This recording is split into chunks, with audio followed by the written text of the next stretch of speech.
Hello everyone, मेरा नाम है असिस्टेंट प्रोफेसर नरेश कोरी और आप देख रहे हो मेरा YouTube channel thermal engineering lecture series. दोस्तों, रिन्यूएबल एनर्जी इंजीनियरिंग के नेक्स्ट यूनिट विंड एनर्जी की तरफ चलते हैं, जिसके अंदर हम लोग आज बेसिक कंसेप्ट से शुरुआत करने वाले हैं। दोस्तों, यूनिवर्सिटी की एग्ज़ाम के लिए मतलब जीटीयू की एग्ज़ाम के लिए विंड एनर्जी काफ़ी इंपॉर्टेंट चैप्टर है, क्योंकि इस चैप्टर में से भी एटलीस्ट 10 to 14 मार्क्स का कंटेंट आप लोगों को पूछा जा सकता है। इस चैप्टर में से दो थियरी एक एग्जाम्पल के आने के 110% चांसेस है। थियरी काफ़ी इजी है, बेसिक फंडा के साथ में है, जो कि आपके स्कूल में भी आप लोग पढ़ चुके हो। सिर्फ 2 या 3 थियरी ऐसी होगी जो आप लोगों के लिए नहीं होगी, जैसे कि पावर किस तरह से मेजर किया जाता है, पावर कोफिशिएंट किस तरह से होता है, उसकी इक्वेशन क्या है, डेरिवेशन क्या होगा, एक्सेट्रा एक्सेट्रा एक्सेट्रा। बाकी कंसेप्ट आप लोगों के लिए सेम है कि विंड एनर्जी बेसिकली क्या होती है, उसका क्लासिफिकेशन क्या है, किस तरह से उसको आप लोगों को डिफाइन करना है। ठीक है, क्लासिफिकेशन के बेस पर कितने टाइप के विंड टर्बाइन आप लोग पढ़ चुके हो, और वही चीज़ आप लोगों को यहाँ पर पढ़नी है। ठीक है, अभी विंड एनर्जी का बेसिक कंसेप्ट तो आप लोगों को पता होगा कि जनरली हम लोग विंड एनर्जी का क्यों यूज़ करते हैं या विंड एनर्जी क्यों यूटिलाइज की जाती है। तो विंड जो होती है उसकी एक स्पेसिफिक वेलोसिटी होती है। आपको पता होगा कि जब विंड ब्लो हो रही है तो वो एक पर्टिकुलर वेलोसिटी के साथ में, डिफरेंट वेलोसिटीज़ की वैल्यू के साथ में वो ब्लो करती है। ठीक है, तो ये जो विंड की वेलोसिटी है, ये जो हवा है, इस हवा की वेलोसिटी के यूज़ से हम लोग, जिसको हम लोग बोल सकते हैं कि one type of renewable energy, green energy जिसको आप बोल सकते हो, कि एनर्जी का हम लोग प्रोडक्शन करें with the help of rotating the turbine. ठीक है, हवा की वजह से, हवा की फोर्स की वजह से हम लोग टरबाइन को रोटेट करें और फिर जो इलेक्ट्रिसिटी प्रोड्यूस करने वाले हैं, that energy is known as the wind energy, क्योंकि हम लोगों ने विंड की वेलोसिटी या विंड के प्रेशर फोर्स का यूटिलाइजेशन किया एनर्जी प्रोडक्शन के लिए। तो ये बेसिक कंसेप्ट है विंड एनर्जी का। ठीक है, अभी विंड एनर्जी के लिए सबसे पहला टॉपिक हमारा होगा derive an equation for power in wind, और उसके बेस पर हम लोग एक और इक्वेशन डिराइव करेंगे पावर कोफिशिएंट के लिए। तो विंड के अंदर पावर किस तरह से होता है। नाउ, विंड ब्लो कर रहा है, हमको पता है कि अगर कोई भी चीज़ कंटेन सम वेलोसिटी, अगर कुछ वेलोसिटी के साथ में फ्लो हो रही है, तो जिसको हम लोग बोल सकते हैं मूविंग कंडीशन। ठीक है, तो हम लोग बोलते हैं कि उसकी काइनेटिक, वो काइनेटिक मोशन पर है, और काइनेटिक मोशन पर है मतलब कि फ्लोइंग मोशन पर है, रनिंग कंडीशन पर है। तो उसके अंदर जो एनर्जी होगी उसको हम लोग काइनेटिक एनर्जी बोलते हैं। तो विंड ब्लो हो रहा है तो डेफिनेटली विंड ब्लो होगा तो उसकी काइनेटिक एनर्जी हम लोग कंसीडर करेंगे। तो टोटल पावर अगर आपको विंड का चाहिए तो सबसे पहले आपके पास में होना चाहिए kinetic energy of the wind, that is given by kinetic energy is equal to 1/2 mv²।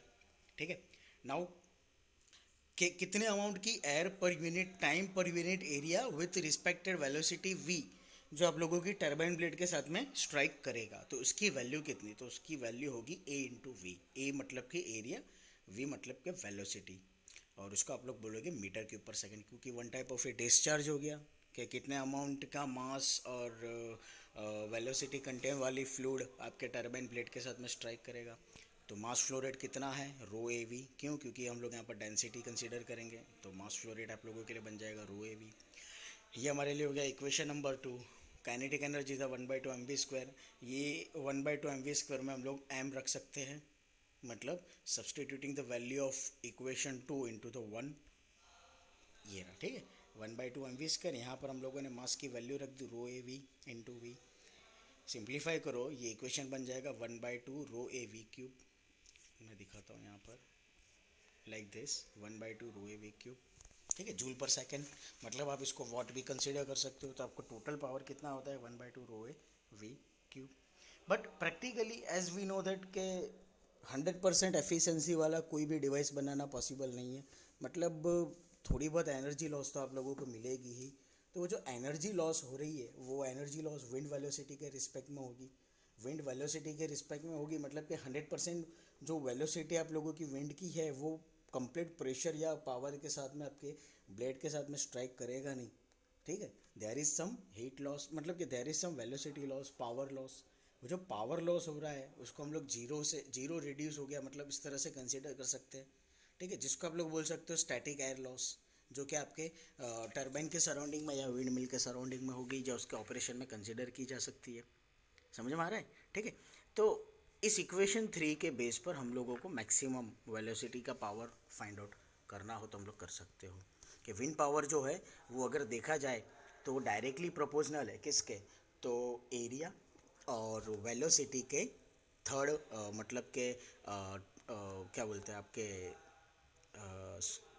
Third root में, sorry, three times three cube में, ठीक है, क्यूब के कंसिडरेशन में है। मतलब कि वेलोसिटी आपकी जो आएगी उसको हम लोग क्यूब में कंसिडर करके चलेंगे। क्यूब की वैल्यू मान लो कि 5 मीटर पर सेकंड है विंड की वेलोसिटी, तो आप लोगों को कंसिडर करना है 5⁻³ मतलब कि 125।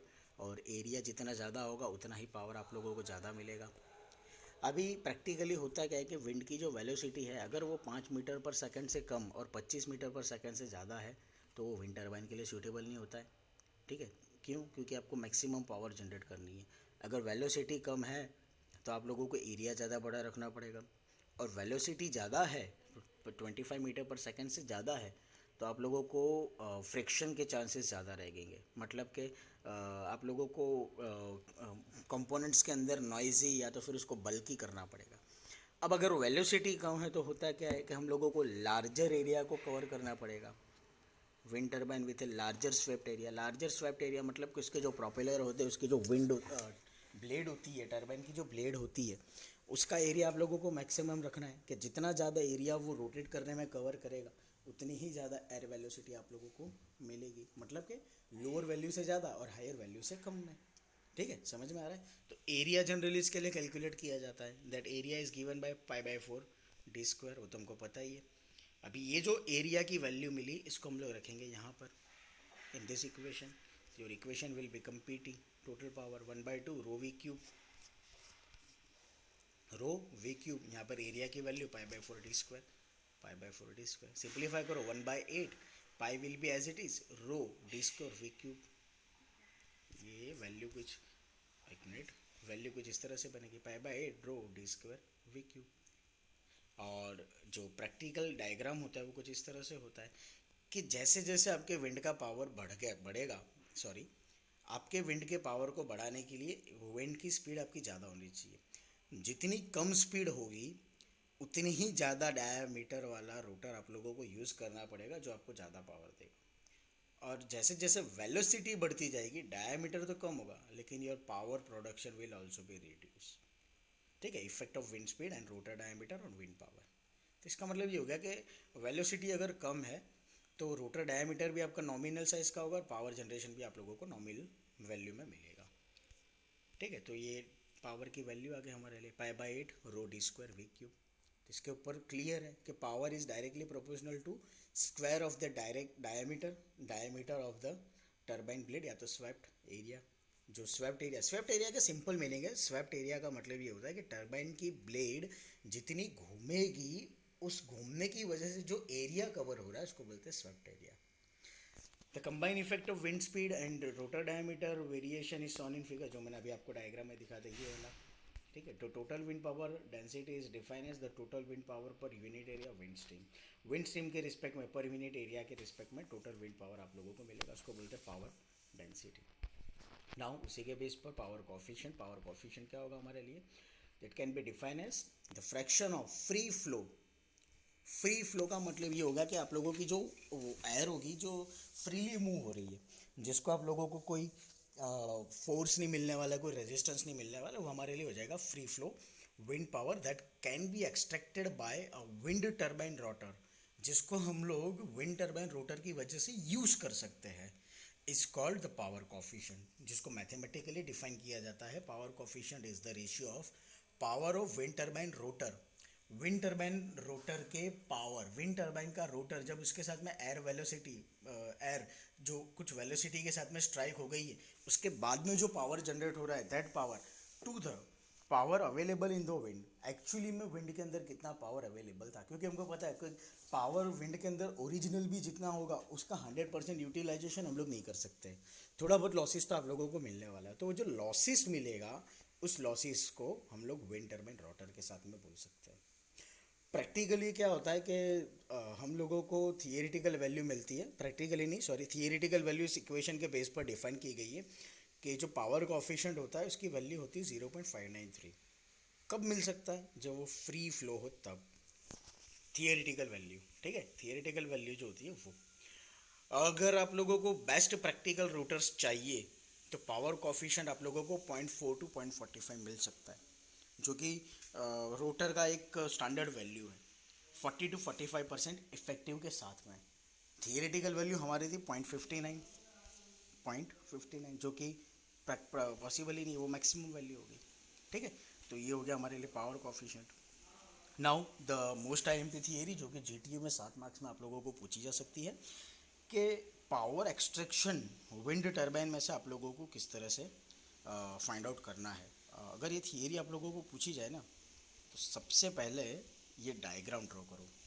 As you can see this one, ये है विंड टर्बाइन रोटर का डायग्राम, कि जब एयर वेलोसिटी आपकी रोटर की ब्लेड्स के साथ में स्ट्राइक करता है तो किस तरह से एक लेआउट जनरेट होता है। और ये है उसकी कंडीशन, कि जब wind with some velocity when strikes with the rotor blade, मतलब कि रोटर की अपर सरफेस के साथ में स्ट्राइक करने के बाद उसकी वेलोसिटी के अंदर क्या डिक्रीमेंट आता है और उसके प्रेशर के अंदर क्या डिक्रीमेंट आता है।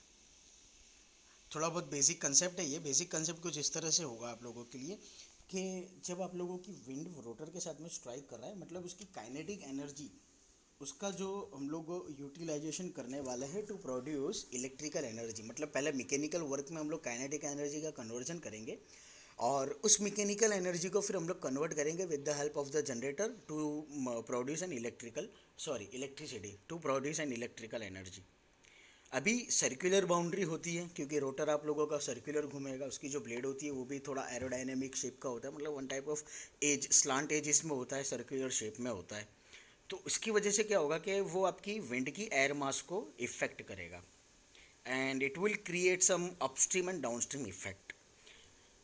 अपस्ट्रीम एंड डाउनस्ट्रीम इफेक्ट कुछ इस तरह से होगी।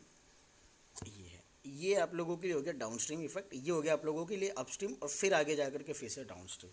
इसको बोलते हैं अपस्ट्रीम एंड डाउनस्ट्रीम इफेक्ट। यहाँ पर आप लोगों की विंड जो थी वो स्टेडी स्टेट कंडीशन पर स्ट्रेटली आ रही थी, जैसे ही वो टरबाइन की ब्लेड के साथ में स्ट्राइक करेगा वो अपस्ट्रीम में जाएगा, फिर अपने आप नीचे डाउनस्ट्रीम में आ जाएगा, ठीक है।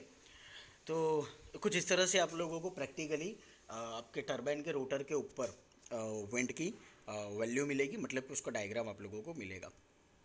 As the free wind interacts with the turbine rotor, the wind transfer part of its energy into the rotor, and the speed of the wind decreases to a minimum, leaving a trail of disturbed wind called wake.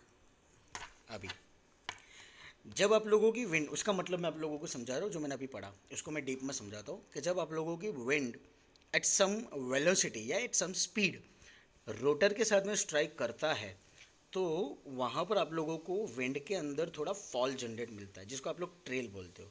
ये जो trail generate हुआ, इसके बाद में automatic wind high velocity के साथ में फिर से रिजेक्ट हो जाएगा, मतलब सिस्टम से बाहर निकल जाता है, मतलब कि रोटर की ब्लेड को स्ट्राइक करने के बाहर निकलता है। इसका मैं आप लोगों को अगर एक प्रैक्टिकल एग्जांपल दूँ, तो हमारे पंखे की हवा, हमारा जो टेबल फैन होता है, उसके अंदर आप कभी भी नोटिस करना, फील करना, मतलब कि जब वेलोसिटी आप लोगों को, जैसे 2 लेयर में कोई चीज़ रखी हो पैरेलल, ठीक है, या तो फिर मैं आपको एक और बेस्ट एग्जांपल दूँ, तो हमारा डेजर्ट एयर कूलर, अगर आप पानी को बंद कर दो, मतलब कि पंप के थ्रू पानी नहीं आ रहा है, सिंपल आप लोगों का फ़ैन चालू हो, भी फ़ैन करता है क्या है, तो एटमॉस्फेरिक एयर को सक करेगा, सिस्टम के अंदर हवा आएगी, मतलब कूलर के अंदर हवा आएगी, और फिर वो हवा आपकी टरबाइन की ब्लेड के साथ स्ट्राइक करने के बाद आप लोगों को मिलता है। ये प्रैक्टिकल एग्जाम्पल सबसे बेस्ट है। तो होता क्या है यहाँ पर, कि जब आप लोगों का कूलर का फ़ैन एयर को सक करता है, उस सक की गई एयर की जो वेलोसिटी होती है वो आपके कूलर के फ़ैन के ब्लेड के साथ में स्ट्राइक करता है। जब वो स्ट्राइक करेगा तब वहाँ पर उसकी वेलोसिटी डिक्रीज होगी, लेकिन फ़ैन आपका कंटिन्यूसली मूवमेंट कर रहा है, उसकी वजह से उसको एक प्रेशर फोर्स मिलता है, और फिर वो हायर वेलोसिटी के साथ में रिजेक्ट होता है। The same thing is over है। तो यहाँ पर जो फॉल हो रहा है उसको बोलते हैं वेक, ठीक है। Just like that the variation in velocity is consider to be smooth. जो वेलोसिटी के अंदर आप लोगों को वेरिएशन मिलने वाला है, सॉरी ओवर हियर, ये अभी ये जो वेरिएशन आप लोगों को मिलेगा विंड की वेलोसिटी के अंदर, ये जो वेरिएशन है, ये जो वेरिएशन होगा वो यूनिक होगा, ठीक है। बट ज़्यादा चेंजेस नहीं आएंगे अगर मीडियम स्पीड के अंदर आप लोगों की एयर ब्लो हो रही है तब, ठीक है। और स्मूथ भी होगा, मतलब आप लोगों को अपस्ट्रीम डाउनस्ट्रीम के अंदर इतना ज़्यादा डिफरेंस मिलेगा नहीं। The fall in static wind pressure, लेकिन एक चीज़ के अंदर सबसे ज़्यादा डिफरेंस आएगा, वो है स्टैटिक प्रेशर के अंदर डिक्रीमेंट। कब? जब आपकी विंड रोटर से स्ट्राइक करके वेक में जाएगी और फिर वापस डाउनस्ट्रीम से अपस्ट्रीम में जाएगी तब। और जब प्रेशर ड्रॉप होता है उसके बाद में एक लिमिट ये आती है कि उसका प्रेशर फिर से नॉमिनल हो जाता है एम्बियंट कंडीशन पर, मतलब कि एटमॉस्फेरिक कंडीशन पर। और ये एटमॉस्फेरिक कंडीशन आप लोग देख सकते हो ओवर हियर। ये डेल्टा पी जो है वो आप लोगों के लिए प्रेशर ड्रॉप है, ये स्टैटिक प्रेशर ड्रॉप है जो विंड स्पीड के अंदर आप लोगों को या विंड मिल के अंदर आप लोगों को देखने को मिल सकता है। ठीक है, नाउ इस चीज़ को आप लोगों को वैल्यू के साथ में डिफाइन करनी है। तो कंसिडर करते हैं कि हमारे पास में इनकम्प्रेसिबल फ्लो है विंड का, ठीक है, और एक रेगुलर विंड टर्बाइन में से वो पास हो रहा है जिसकी ब्लेड आप लोगों की मान लो रोटर टाइप है। तो कंसिडर दैट हम लोग थोड़े पैरामीटर्स कंसिडर करेंगे इसके लिए। Let's say that A is the inlet plane, B is the exit plane, P I incoming wind pressure, V I incoming wind velocity. I मतलब इनलेट, पी मतलब प्रेशर, वी मतलब velocity. Just like that P E V inlet के बाद में outlet मतलब कि exit pressure wind pressure, exit wind velocity, और nu मतलब कि स्पेसिफिक वॉल्यूम जिसको आप लोग बोल सकते हो 1/रो। ठीक है, नाउ एग्जिट वेलोसिटी जो एयर की होगी वो डेफिनेटली इनलेट के कंपेयर में काफ़ी कम होगी, मतलब काइनेटिक एनर्जी जो होगी वो आप लोगों की यूज़ हो चुकी है टरबाइन के अंदर। हम लोगों को ये एज्यूम करके चलना है कि कोई एनर्जी लॉस नहीं हो रही है और एयर डेंसिटी के अंदर कोई चेंज नहीं आ रहा है। तो प्रेशर और वेलोसिटी जो चेंजेस होंगे वो आप लोग कुछ इस तरह से डिफाइन कर सकते हो लाइक दिस। ये है प्रेशर के अंदर डिक्रीमेंट यानी कि चेंजेस, ये है वेलोसिटी के अंदर changes. P I inlet pressure जो कि थोड़ा बहुत राइज होगा टरबाइन की ब्लेड के स्ट्राइक करने के साथ, फिर डिक्रीज होगा टरबाइन की ब्लेड के एंड पॉइंट पर, and after the leaving of your turbine blade it will at the exit condition with respect to the ambient pressure, मतलब कि एटमोस्फेरिक प्रेशर के साथ में हुआ, उसको हम लोग इस तरह से एज्यूम करके चलेंगे। Just like that for velocity the inlet velocity of the air will be higher. जब वो ब्लेड के साथ में स्ट्राइक करेगा it will decrease, it will more decrease while leaving the turbine blade. इतना डिस्टेंस जब वो ट्रैवल करेगा तब और डिक्रीज हो जाएगा। और जब उसको लेफ्ट करेगा मतलब उसमें से बाहर निकलेगा, रोटर से बाहर निकलेगी हवा स्ट्राइक करने के बाद, तो उसकी वेलोसिटी और भी कम हो जाएगी with compare to inlet velocity. तो यहाँ पर हम लोगों को इनलेट और आउटलेट के लिए एनर्जी इक्वेशन यूज़ करना है जो आप लोग थर्मोडाइनमिक्स में पढ़ चुके हो कि इनलेट एंड एग्जिट के लिए हम लोग स्टेडी फ्लो एनर्जी इक्वेशन पढ़ते थे। ये जो स्टेडी फ्लो एनर्जी इक्वेशन है वो हम लोग यहाँ पर अप्लाई करेंगे। तो पहले इनलेट के लिए हम लोग अप्लाई करते हैं P I V plus V I square upon two is equal to P A V plus V A square by two. ये ए मतलब क्या है? तो आप लोगों की रोटर का स्टार्टिंग पॉइंट, ठीक है। बाकी सब आप लोगों ने नेग्लेक्ट कर दिया, स्टैंडर्ड वैल्यू आप लोगों को सीधा सीधा यही याद रखना है, P I V plus V I square upon two is equal to P A V plus V A square by two. दोनों साइड से वी को कॉमन निकालो या डिवाइड कर दो, P I plus V A square by two V is equal to P A plus V A square by two V. Diagram मैंने आपको समझा दिया। नाउ वैल्यू रखते हैं हम लोग। वैल्यू किसकी रखेंगे? तो हम लोगों ने वॉल्यूम की वैल्यू रख दी है। ये हमारे लिए है specific volume, this V is the specific volume जिसकी वैल्यू आप लोगों के लिए हो सकती है 1/रो, ठीक है। तो ये 1/रो है वो हम लोग यहाँ पर रखेंगे, तो रो विल मल्टीप्लाई ओवर ही है, मतलब कि न्यूमिनेटर में जाएगा, वो न्यूमिनेटर में जाएगा तो आपकी इक्वेशन बन जाएगी P I plus rho V I square upon two is equal to P A plus rho V A square upon two. जिस तरह से इनलेट के लिए वैल्यू बनी उसी तरह से हम लोग एग्जिट के लिए वैल्यू रखेंगे, that P E plus rho V square by two is equal to P B. क्यों पी बी? क्योंकि आपके रोटर का एग्जिट पॉइंट है, उसके बाद में आप लोगों को परमानेंट एग्जिट मिलता है, मतलब प्रॉपर एग्जिट मिल रहा है, सिस्टम से एग्जिट मिलेगा एयर का, इसीलिए। तो P B plus rho V B square by two. अभी विंड वेलोसिटी जो है वो आप लोगों की पॉइंट ए से विंड वेलोसिटी पॉइंट ए से पॉइंट बी में डिक्रीज हो रही है as you can see from the diagram. तो ये ए से बी में जो डिक्रीमेंट हुआ है, इस डिक्रीमेंट के बेस पर कुछ स्टैंडर्ड वैल्यूज हम लोग एज्यूम कर सकते हैं, जैसे इनलेट वेलोसिटी जो होगी वो पॉइंट ए से ज़्यादा होगी और पॉइंट बी पर एग्जिट से आप लोगों को वेलोसिटी एयर की ज़्यादा मिलेगी। उसी तरह से जो प्रेशर होगा वो इनलेट का प्रेशर पी ए से कम होगा, लेकिन एग्जिट का प्रेशर पी बी रोटर के एंड पॉइंट से ज़्यादा होगा। तो हम लोग क्या करेंगे कि हमारी ये जो इक्वेशन है, सॉरी ये जो दो इक्वेशन इनलेट और आउटलेट पे मिली, इनलेट एंड एग्जिट पर मिली, इसको हम लोग सिंप्लीफाई करेंगे P A minus P B के फॉर्म में ओवर हियर। तो हम लोग P A minus P B करते हैं, P A minus P B करेंगे हम लोग, तो सारे term P A minus P B को एक तरफ ले लो, बाकी सारे टर्म से एक तरफ जाने दो, तो you will get P I plus rho V I square minus V A square upon 2 minus P E plus rho V I square minus V B square upon 2, sorry ये V A square, this one is V square. ठीक है, अब assume करो, assume क्या करना है कि exit and जो है वो आप लोगों का काफ़ी दूर है टरबाइन से।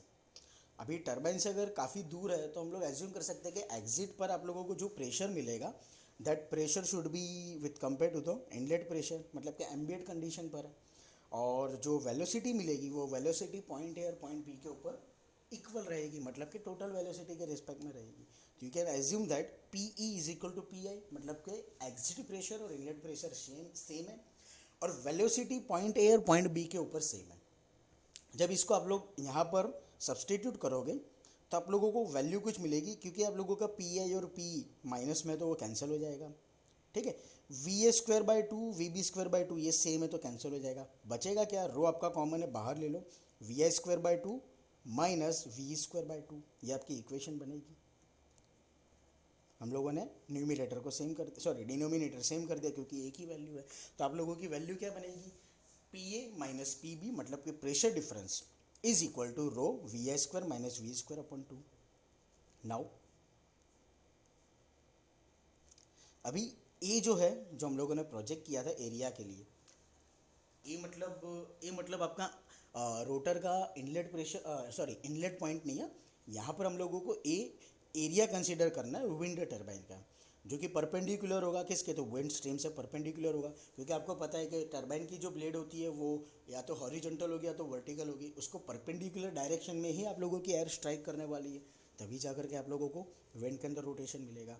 तो यहाँ पर जो एक्सियल फोर्स लग रहा है वो एक्सियल फोर्स किस तरह से होगा, axial force is denoted by capital F suffix में small X, F X is equal to P A minus P B into A. Now P A minus P B की वैल्यू क्या है हमारे पास, तो P A minus P B की value आप लोगों ने यहाँ पर डिफाइन कर दी थी, that rho into V I square minus V square upon 2, तो वो वैल्यू हम लोग यहाँ पर रखेंगे, P A minus P B rho V I square minus V square upon 2, area will be as it is. अभी एक्सियल फोर्स जो होता है वो मोमेंटम के चेंजेस के इक्वल टू में होता है, मतलब जितना चेंज ऑफ मोमेंटम होगा उसकी वैल्यू एक्सियल फोर्स के भी इक्वल टू में होगी। तो आप लोगों को एक्सियल फोर्स की दूसरी एक वैल्यू मिल सकती है with respect to change of momentum, that F X is equal to delta M into V, velocity into change in mass. Delta M मतलब क्या है, तो रो ए वी टी, और वी क्या है, तो V I minus V E. तो आप लोगों को एक्सियल फोर्स की दो वैल्यू मिली, एक rho A V I square minus V square upon 2 और दूसरी rho A V T into V I minus, sorry rho A V T into V I minus V. ठीक है, वेलोसिटी का change inlet और exit के लिए, और mass का change rho A V T, क्योंकि मास एम एम मतलब रो ए वी होता है। क्लियर, तो इस दोनों इक्वेशन को अब हम लोग इक्वेट करेंगे, मतलब एफ एक्स आपके लेफ्ट हैंड साइड दोनों सेम है तो दोनों राइट हैंड साइड को आप लोग इक्विवेलेंट कर सकते हो। तो आपकी वैल्यू क्या बनेगी, rho A V I square minus V square upon 2 is equal to rho A V T V I minus V. Clear, now rho A from both side will be cancel out क्योंकि दोनों same है। Clear, आपके पास में क्या बचा, we I square, sorry आपके पास में क्या बच रही है वैल्यू, आपके पास में वैल्यू ये बच रही है कि V I square minus V square upon 2 is equal to V T into V I minus V E, V T into V I minus V E. Simplify करो, सिंप्लीफाई करोगे आप इक्वेशन को तो V I square minus V square के आप लोगों के दो पार्ट्स बनेंगे, क्योंकि आप लोगों को मैथमेटिक्स का सिंपल रूल, हम लोगों को इसको इक्विवेलेंट करना है, V I minus V into V I plus V divided by 2 is equal to V T into V I minus V. From both side V I minus V will be cancel out. अभी V I minus V cancel हुआ तो हमारे पास में क्या बचे, V T is equal to V T, this one V T is equal to V I plus V divided by 2। तो आप लोगों को वेलोसिटी की वैल्यू मिल रही है कुछ। अब कंसीडर सिस्टम बाउंड्री लेयर के हिसाब से क्या इनलेट और एग्जिट आप लोगों का सेम हो रहा है, मतलब जनरल एनर्जी इक्वेशन के लिए आप लोगों को कंसीडर करना है, तो फ्लो वर्क आप लोगों को मिलेगा। अभी फ्लो वर्क आप लोगों को क्या मिल रहा है, तो flow work is denoted by capital W. Kinetic energy at inlet minus kinetic energy at outlet, मतलब क्या एग्जिट, तो V I square minus V square by 2 आप लोग बोल सकते हो। पावर जो होगा वो क्या है, तो one type of rate of work done है, तो P is equal to M V I square minus V square upon 2। But m मतलब क्या है, तो rho A V T, V I square minus V square upon 2। देखो सारे के सारे टर्म्स पूरी थियरी के अंदर रिपीट हो रहे हैं, आप लोगों को टर्म सिर्फ याद रखना है, ठीक है। तो मास की वैल्यू हम लोगों ने रख दी, mass flow rate rho A V T, V square minus V I square minus V square upon 2, तो हाई।